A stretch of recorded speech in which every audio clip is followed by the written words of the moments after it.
పైకి లీటర్లా కనిపించే ప్రతి ఆయిల్ ప్యాకెట్ లీటర్ కాకపోవచ్చు, కానీ ఫ్రీడమ్ ఆయిల్ ప్యాకెట్లో మాత్రం ఖచ్చితంగా లీటర్ నూనె ఉంటుంది.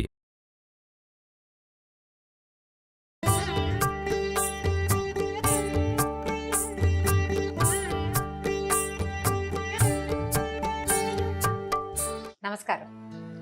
రామాయణ కథను చెప్పుకుంటున్నాం. బ్రహ్మదేవుడు వాల్మీకి మహర్షి ఎదుట ప్రత్యక్షమయ్యారని చెప్పుకుంటాం. అయితే ప్రత్యక్షమైన బ్రహ్మదేవుడికి అర్ఘ్యపాద్యాచమనాలు ఇచ్చి మహానందంతో ఆయన్ని గౌరవించి ఆయన్ని ఆశీర్వదనం చేశారు. అయితే ఆయన సన్నిధిలో ఉన్నటువంటి వాల్మీకి మహర్షి మాత్రం ఆయన మనసంతా ఇంతకుముందు తాను పలికిన శ్లోకం మీదే, ఆ క్రౌంచ పక్షుల తాలూకు విషాదం పట్లే ఆయన మనసు తిరుగుతూ ఉందన్నమాట. అయితే బ్రహ్మదేవుడు ఇలా అన్నారట, మహర్షి నువ్వు పలికింది శ్లోకమే, అందులో సందేహం లేదు. నా అనుమతి పొందిన సరస్వతి దేవే నీ నాలుక మీదకి వచ్చి ఇలాంటి శ్లోకాన్ని నీతో ఉచ్చరింపజేసింది. నువ్వు అత్యుత్తమమైన కావ్యం రాయగలిగేవాడివి నువ్వు. దీనికి ఒక వాక్యం చెప్తారండి, నాన్ ఋషి కురితే కావ్యం అని. ఋషి కాని వాడు కావ్యం రాయలేడు. ఒక కావ్యం రాయాలంటే అతడు ఋషి అయి ఉండాలి, తపించాలి. ఋషి అనగానే గడ్డాలు మీసాలు పెంచుకుని అడవుల్లో ఉండేవాడని కాదు, అత్యంత తపన పొందిన వాడే, అత్యంతంగా తపించిన వాడే ఒక కావ్య నిర్మాణం చేయగలుగుతాడు. తన కథానాయకుడి పట్ల, తన కథానాయకుడి యొక్క కథ పట్ల విపరీతమైన తపన ఉన్నవాడే కావ్యాన్ని రాయగలుగుతాడు. నువ్వు కావ్య రచన చేయడానికి శ్రేష్ఠుడివి. నీతో రచింపబడే ఈ కావ్యం, నువ్వు రామాయణ కథ విన్నావు కదా, నీతో రచింపబడే కావ్యం అత్యంత శ్రేష్టమైన కావ్యం అవుతుంది. నువ్వు రచించబోయే రామాయణ కావ్యం ఆచంద్రార్కం ముల్లోకాల్లోనూ వ్యాప్తి చెందుతుంది. అందుకని ఏం చెప్తున్నారు, రాముడు ధర్మస్వరూపుడు, ప్రశస్తమైన గుణాలన్నీ అతనిలో ఉన్నాయి. నువ్వు నారదుడి ద్వారా విన్నదంతా యథాతథంగా చెప్పు. అయితే రామలక్ష్మణుల కథను, సీతాదేవి కథను, భరతాదుల చరిత్ర, రాక్షసుల చరిత్ర ఇవన్నీ రహస్యం. ఇవి జరిగిపోయినాయి. అందరికీ పై నుంచి చూసిన వాళ్ళకి ఒక పక్క నుంచే చూస్తాం కదా. ఏ వస్తువునైనా మనం ఒకవైపు నుంచే చూస్తాం. ఆ చూసిన వాళ్ళు ఆ వైపు నుంచే చెప్పగలుగుతారు. ఎలా చూడండి, ఒక ఏనుగుని 4 అంధులకి చూపించి వాళ్ళని దాని దగ్గర నుంచోబెట్టి ఏనుగు ఎలా ఉందో వర్ణించమంటే, ఒకడేమో ఏనుగు ఇట్లా అరటి చెట్టులాగా ఉందంటాడు, ఒకడేమో ఏనుగు ఇట్లా దాని తోక పట్టుకుని ఇట్లా సన్నగా పొడుగుంది, చివర నూగుందంటాడు, ఒకడేమో ఇలా సన్నగా పడుతుంది తొండాన్ని వర్ణిస్తాడు. ఒక్కొక్కళ్ళు ఒక్కొక్క రకంగా వర్ణిస్తారు. అంధులైతే, చూసిన వాడైతే వాడు చూసిన భాగాన్నే వర్ణించగలుగుతాడు. ఏ జీవితంలో నుంచి అయినా సరే మనం మన గురించి ఒక విషయం చెప్పాలంటే మనం మన ఉద్దేశం ప్రకారం చెప్తాం, ఇతరులు వాళ్ళ ఉద్దేశం ప్రకారం చెప్తారు. ఒకే కథని 100 రకాలుగా చెప్పచ్చు వాళ్ళ ఆలోచనని బట్టి. కాబట్టి ఇక్కడ ఏం చెప్తున్నారంటే, ఇవి నీకు చాలా తెలిసిపోయేటట్టుగా నేను చేస్తానని చెప్తున్నారు. ఆయన బ్రహ్మదేవుడు ఈ రకమైన ప్రజ్ఞని వాల్మీకి మహర్షికి కలిగించడానికి ఇక్కడికి వచ్చారనమాట. ఇదంతా నీకు తెలిసేలాగా చేస్తాను. ఈ కావ్యంలో నువ్వు చెప్పబోయే ఒక్క వాక్యం కూడా అసత్యం కాదు. రామకథ అంతా చదివిన వాళ్ళకి, విన్నవారికి కూడా పుణ్యాన్ని సంపాదించి పెడుతుంది. రామకథని శ్లోకబద్ధం చెయ్యి. నువ్వు విన్న కథని శ్లోకాలుగా రచించమన్నారు. ఈ విధంగా పలికి బ్రహ్మదేవుడు అంతర్ధానమైపోయారు. బ్రహ్మదేవుడే స్వయంగా వచ్చి ఇలాంటి ఆదేశాన్ని ఇచ్చేసరికల్లా వాల్మీకి మహర్షి శిష్యులు ఎంతో ఆశ్చర్యపోయారు, పరమానందాన్ని పొందారు. వాల్మీకి శిష్యులు ఆ శ్లోకాన్ని మళ్ళీ గానం చేయటం మొదలుపెట్టారు. అప్పుడు వాల్మీకి మహర్షి ఏమనుకున్నారంటే, ఈ శ్లోక వృత్తంతో, ఏ వృత్తంలో ఈ శ్లోకం బంధింపబడిందో అదే వృత్తంతో రామాయణాన్ని రాయదలుచుకున్నారట. తర్వాత అట్లా ఆలోచించుకుంటూ ఉండి నేనేం చేశారు, దర్భాసనం మీద కూర్చుని ఆచమనం చేసి నారద మహర్షి తనకి ఉపదేశించిన రామకథని మొత్తాన్ని మళ్ళీ పునరావృత్తిగా మననం చేసుకుంటూ ఉన్నారు. ఇప్పుడు అలా మననం చేసుకుంటుంటే బ్రహ్మదేవుని వరం వల్ల, వాల్మీకి మహర్షి యొక్క తపశ్శక్తి వల్ల ఆయనకి మొదటి నుంచి రామాయణ కథ ఎలా ప్రారంభమైందో అక్కడి నుంచి ఒక్కొక్క జరిగిన సంఘటన అట్లా కనపడ్డం మొదలుపెట్టిందట కంటి ముందు. దశరథ ఇక్ష్వాకు మహారాజు అక్కడి నుంచి చెప్పారు. ఇక్ష్వాకు మహారాజు శ్రీమన్నారాయణని పూజించి రంగనాథుడిలోకి కలిసిపోయాడు. అక్కడి నుంచి ఇక్ష్వాకు వంశము, వాళ్ళ చరిత్ర కొంత. తర్వాత రాముడు ఎలా జన్మించాడు, రాముని తండ్రి అయిన దశరథ మహారాజు, ఆయన తాలూకు పూర్వాపరాలు, వాళ్ళు నివసించిన అయోధ్య నగరం, సమస్తమైనవి అన్ని విషయాలు అట్లా కంటి ముందు ఒక సినిమా రీల్ లాగా అట్లా నిదానంగా నడవటం మొదలుపెట్టాయి. ఆయన ప్రతి సంఘటనని తన కంటితో తను అక్కడ నిలబడి చూస్తున్న అనుభూతి చెందుతూ ఒక్కొక్క విషయాన్ని ఆకలింపు చేసుకున్నారట. చేసుకున్న తర్వాత ఏం చేశారు, తర్వాత వాళ్ళు ఎలా అడవుల్లోకి వెళ్ళారు, శ్రీరాముడు సీతాదేవి ఎలా అడవుల్లోకి వెళ్ళారు, లక్ష్మణస్వామి ఎట్లా అనుసరించాడు, శూర్పణఖ ఎలా వచ్చింది, కరదూషణాదుల్ని రాముడు ఎలా సంహరించాడు, విరాధ వధ ఎలా జరిగింది, సీతాపహరణం ఎలా జరిగింది, ఆంజనేయుడు సుగ్రీవుడు ఎట్లా శ్రీరాముడిని కలుసుకున్నారు, ఈ తదితర సంఘటనలు అన్నీ కూడా ఆయన కళ్ళ ముందు కదులుతూ ఉన్నాయి. క్రమంగా ఆయనకి కథని ప్రత్యక్షంగా చూడడం వల్ల శ్రీరాముని యొక్క అవతార తత్వం, ఎందుకు ఆయన ఇట్లా జన్మించాడు.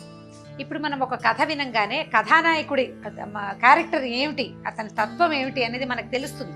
మామూలు వాళ్ళకే మనకే అర్థమవుతుంది. వాల్మీకి మహర్షి బ్రహ్మజ్ఞాని అవ్వటం, బ్రహ్మదేవుని యొక్క ఆదేశంతో ఆయనకి తన దివ్యజ్ఞానంతో అంతటినీ సాకల్యంగా తెలుసుకున్నారట. ఎక్కడెక్కడ ఏమేం జరిగినాయి, ఏ సందర్భాల్లో ఏం జరిగింది, సీతాదేవికి ఆంజనేయ స్వామి ఉంగరం ఇవ్వటం, తర్వాతేమో ఆయన సముద్ర లంఘనం ఎట్లా చేశాడు, సముద్రాన్ని దాటి అని చెప్పుకున్నాం, సముద్రాన్ని ఎట్లా దాటారు, ఆ సందర్భంలో ఏం జరిగింది, మధ్య మార్గంలో ఏం జరిగింది, ఆయన లంకలోకి ప్రవేశించిన తర్వాత ఏం జరిగింది, ఎలా జరిగింది, రావణాసురుడు, అతని కుమారులు, అతని సైన్యాధిపతులు, అతని మంత్రులు, అతని తమ్ముడు, సమస్తమైన విషయాలని ఆయన అలా కంటితో చూశారు. ఎట్లా సముద్రుడి మీద వారధి కట్టారు, ఎవరెవరు ఆ వారధి కట్టడంలో సహాయం చేశారు, ఇట్లాంటి ప్రతి విషయాన్ని అట్లా కంటితో చూశారు. యుద్ధం, రామరావణ యుద్ధం ఎలా జరిగిందంటే ఒక మాట చెప్తారండి, గగనం గగనాకారం సాగరం సాగరోపమః, రామరావణయోర్ యుద్ధం రామరావణయోరివా అని. ఆకాశం లాంటిదే, సముద్రం లాంటిదే. రామరావణుల యొక్క యుద్ధము రామరావణ యుద్ధం లాంటిదే, వాటికి పోలిక లేదు దేంతోటి, అది అలాంటిదే.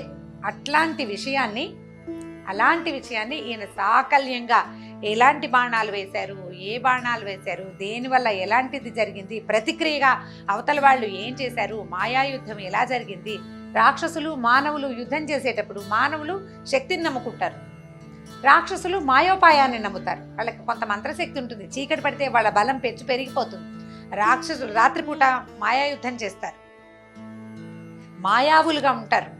వాళ్ళ లక్షణాలు మానవ లక్షణాలు, మానవులు చేసినవి. ఇందులో మళ్ళీ వానరులు ఉన్నారు, వాళ్ళు ఎలా యుద్ధం చేశారు, వాళ్ళు ఎవరెవరి వల్ల జన్మించారు, ఎలాంటి శక్తియుక్తులు కలిగి ఉన్నారు, ఇలాంటి ప్రతి విషయాన్ని సాకల్యంగా మొత్తం చిత్రీకరించుకున్నారు. ఆలోచన మొత్తం అంతా, అంటే దీన్ని మనం ఏం చెప్తాము, ఒక కథ, ఒక ఫ్రేమ్ నిర్మించుకున్నారు మొదట, తర్వాత ఒక్కొక్క సీక్వెన్స్, దేని తర్వాత ఏది అనేది ఆలోచించుకున్నారు.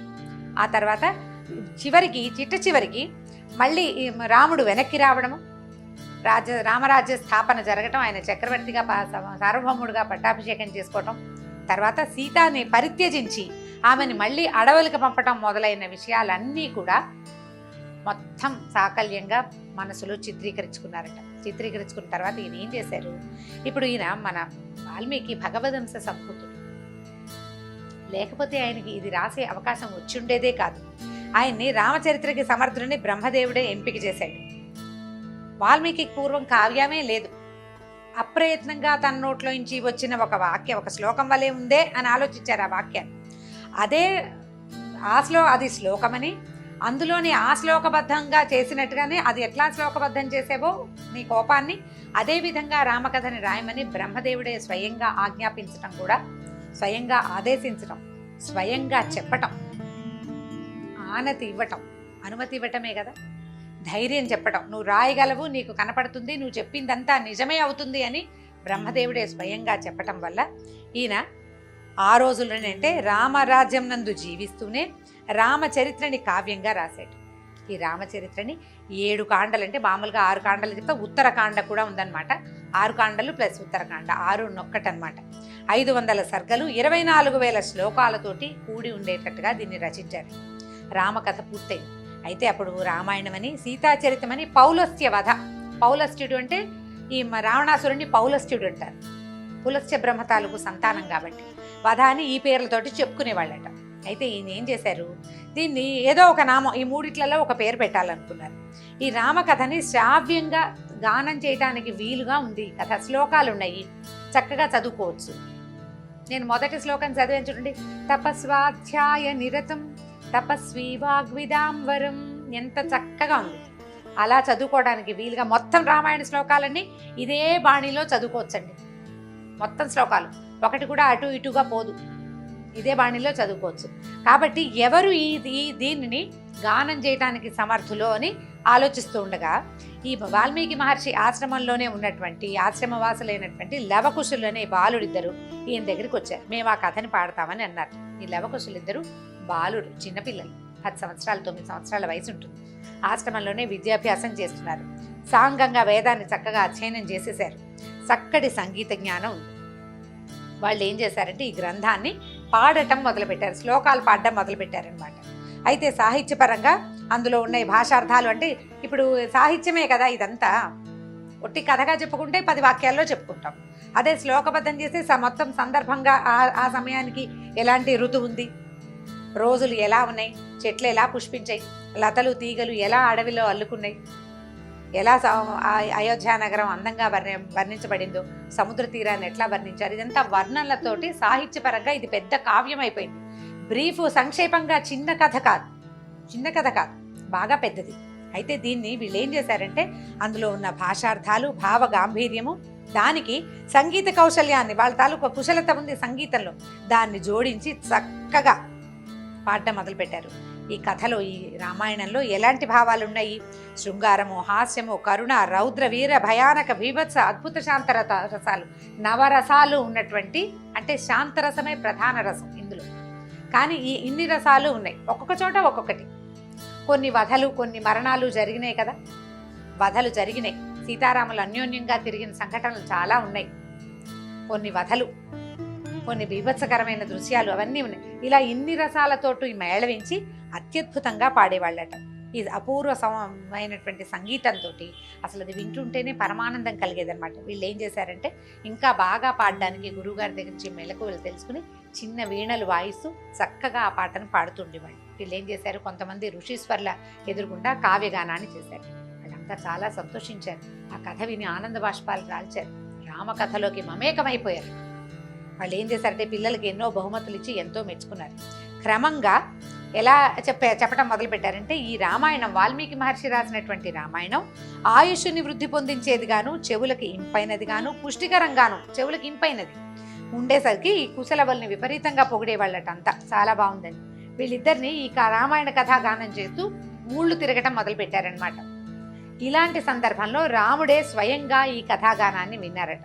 ఆయన ఏం చేశారంటే ఈ బాలుని పిల్లలిద్దరిని తన రాజప్రాసాదానికి తీసుకెళ్లారు. తన సోదరులని, మంత్రులని, పరివారాన్ని రప్పించి ఈ లవకుశుల చేత రామకథని పాడించారు. లవకుశులు రాగయుక్తంగా పాడగా వాళ్ళ కంఠస్వరము వీణాతంత్రుల లయకి సరిపడేటట్టుగా ఉంది.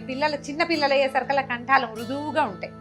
కంఠం మారదు కదా, 9-10 సంవత్సరాల పిల్లలు అయ్యేసరికల్లా ఆ వీణ వాయిస్తుంటే ఆ వీణ స్వరము వీళ్ళ కంఠస్వరము ఒకదాంతో ఒకటి మిళితమైపోయి పరమానందం కలిగించే సంగీతం వచ్చిందట. అందులో అర్థం కూడా స్పష్టంగా తెలిసేది. జనులంతా ఆ సంగీతానికి, ఆ రామకథకి లోబడిపోయారట. అయితే ఈయన అందరికీ చెప్పారు, వీళ్ళ కథ చాలా బాగుంది, చాలా బాగా పాడుతున్నారు, వీళ్ళు పాడుతున్నటువంటి సీతా చరితం నాకు చాలా ఊరట కలిగించేదిగా ఉంది, సావధానంగా వినమంటే. సరే వీళ్ళు ఉత్సాహంగా పిల్లలు సంగీతాన్ని పాడడం మొదలుపెట్టారు. రాముడు కూడా ఆ గానానికి ఎంతో ముగ్ధుడై విన్నాడట. ఆ ముగ్ధులై వింటున్నటువంటి రామాయణ కథాగానాన్ని ఇప్పటి నుంచి కథ మొదలు పెడుతున్నాం అనమాట. మామూలుగా మనం ఎట్లా తెలుసుకున్నాము, మనకు కొన్ని సినిమాలు వాటి వల్ల ఒక్కొక్క పరిజ్ఞానం ఉంటుంది. రామాయణాలు అంటే వాల్మీకి రామాయణంలో కథ ఇలా చెప్పబడింది. రాముడు వారే మొదట విన్నారని, ఆయనే మిగిలిన వాళ్ళందరూ వినండి, ఇది సీతా చరిత్రం, అంటే సీతను గురించిన విషయం వింటుంటే నాకు ఆనందంగా ఉంది, మీరందరూ వినండి అని తన పుర ప్రజలకి ఆయనే వినిపించారని. అలా ఎలా మొదలుపెట్టి ఈ రామాయణ కథాగానాన్ని లవకుశులిద్దరూ ముందుకు తీసుకెళ్లారో వచ్చే భాగంలో తెలుసుకుందాం.